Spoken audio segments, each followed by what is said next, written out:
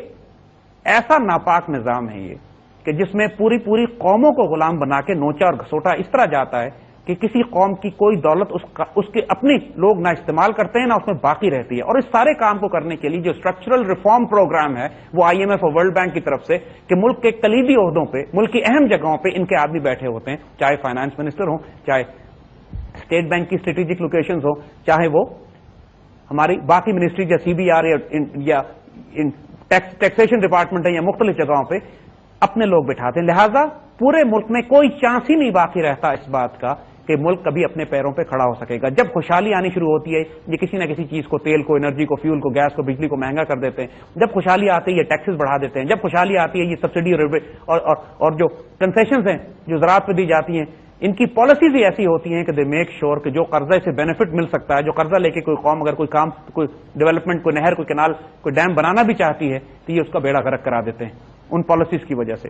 سو پاکستان کے لیے fundamental requirement یہ ہے کہ اپنے فارن ایکسچینج ریزرو شفٹ کرے، ڈالر سے نکال کے ڈائیورسفائی کریں ویریس کرنسیز میں، چاہے ہم کو جاپانیز ین میں جائیں، چاہے چائنا میں اپنے اکاؤنٹ رکھیں. چائنا کبھی ہمارے اکاؤنٹ فریز نہیں کرے گا، ہم اس کو چائنیز بینکوں میں ٹرانسفر کر سکتے ہیں.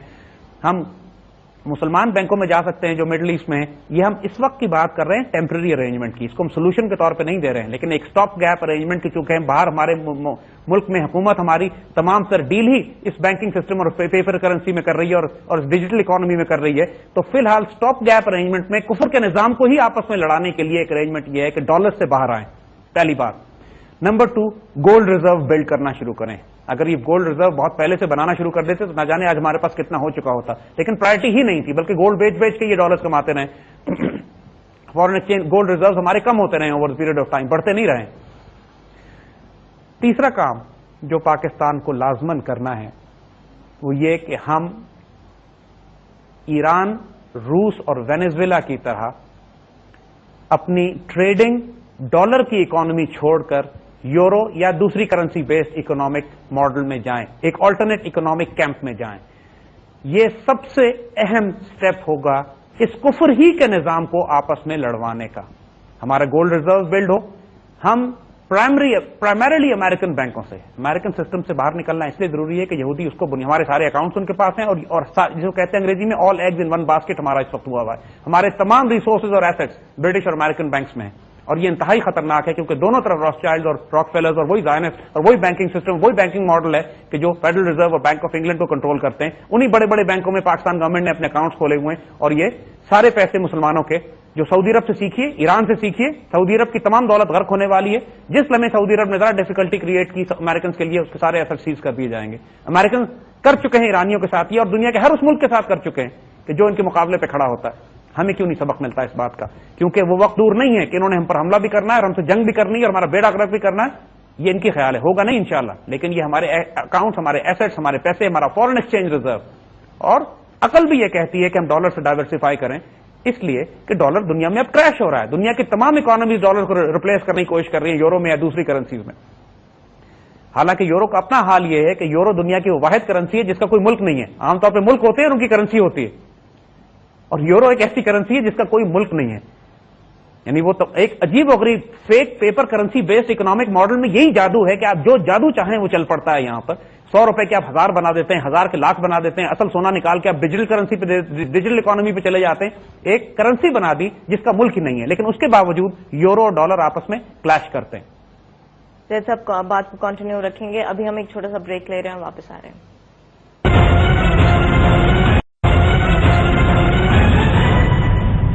Welcome back. جی زید صاحب کنٹینیو پلیز. دیکھیے جب یورو اور ڈالر آپس میں اس وقت، کیونکہ یورپین اکنامک ماڈل اور امریکن اکنامک ماڈل گو کے دونوں طرف زائنسٹ ہیں، لیکن ان کے اپنے نیشنل انٹرسٹ ہیں ان قوموں کی بھی، جو انگریز قومیں ہیں اور امریکن قوم ہے، ان کا آپس میں تصادم ہے. بزنس انٹرسٹ کے لیے یہ آپس میں لڑتے بھی ہیں.